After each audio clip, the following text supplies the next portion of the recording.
Latar belakang demokrasi terpimpin 1959-1965 di Indonesia muncul sebagai respon terhadap ketidakstabilan politik ekonomi yang melanda negara pasca kemerdekaan. Sistem demokrasi liberal yang diterapkan sebelumnya dianggap gagal karena sering terjadi pergantian kabinet dan ketidaksepakatan di parlemen yang mengakibatkan pemerintah yang lemah dan tidak efektif. Pengertian demokrasi terpimpin. Demokrasi terpimpin adalah sistem pemerintahan di mana kekuasaan dipusatkan presiden dan kebijakan dipandu ideologi Pancasila. Presiden Soekarno memegang peran sentral dalam menentukan arah politik, ekonomi, dan sosial negara. Tujuan 1. Menciptakan stabilitas politik. Demokrasi liberal dianggap gagal karena sering terjadi pergantian kabinet dan ketidakstabilan politik. Demokrasi terpimpin bertujuan mengatasi masalah ini dengan memperkuat presiden. 2. Memperkuat persatuan nasional. Demokrasi terpimpin menekankan kepentingan persatuan dan kesatuan nasional, menjadikan Pancasila sebagai ideologi pemersatu. Hal ini bertujuan mengatasi ancaman integrasi bangsa. Yang ketiga, meningkatkan kesejahteraan rakyat. Demokrasi terpimpin berusaha meningkatkan kesejahteraan rakyat melalui program-program pembangunan dan kesejahteraan sosial. Kebijakan 1. Nasionalis. Pemerintahan mengatur perusahaan asing dan nasionalis berbagai sektor ekonomi seperti pertimbangan, perminyakan, perbankan.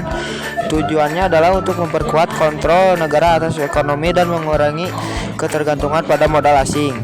2. Pembatasan kebebasan. Kebebasan berekspresi dan berorganisasi dibatasi. Pemerintah melakukan sektor terhadap media dan menekan kelompok oposisi politik. 3. Promosi Pancasila. Pancasila dipromosikan sebagai dasar sosial masyarakat. Pemerintahan berusaha membangun masyarakat yang berakal, mulia, toleran, gotong royong.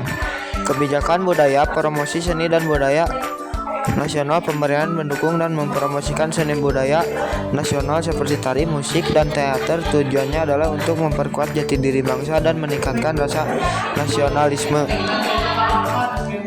Dampaknya yaitu dampak positif. Peningkatan peran negara adalah kebijakan nasionalisme dan deklarasi ekonomi, memberikan peran yang lebih besar bagi negara dalam mengendalikan sektor-sektor ekonomi yang penting. Hal ini memberikan peluang bagi pemerintah untuk mengarahkan pembangunan sesuai dengan kebutuhan nasional. Yang kedua, ada dampak negatif. Strategi ekonomi adalah kebijakan nasionalisme dan dekon yang terlalu ketat justru menghambat pertumbuhan ekonomi, investasi asing berkurang, dan sektor swasta sulit berkembang.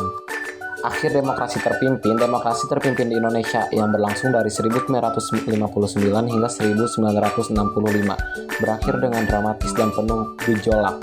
Periode ini ditandai dengan konsentrasi kekuasaan di lengan Presiden Soekarno, pembatasan kebebasan dan peningkatan pengaruh pada Partai Komunis Indonesia atau PKI. Akhir ini berakhir dengan cara tragis. Periode ini memberikan pelajaran penting tentang pentingnya demokrasi yang seimbang, di mana kekuasaan dijalankan secara adil dan bertanggung jawab, serta kebebasan dan hak asasi manusia dijamin.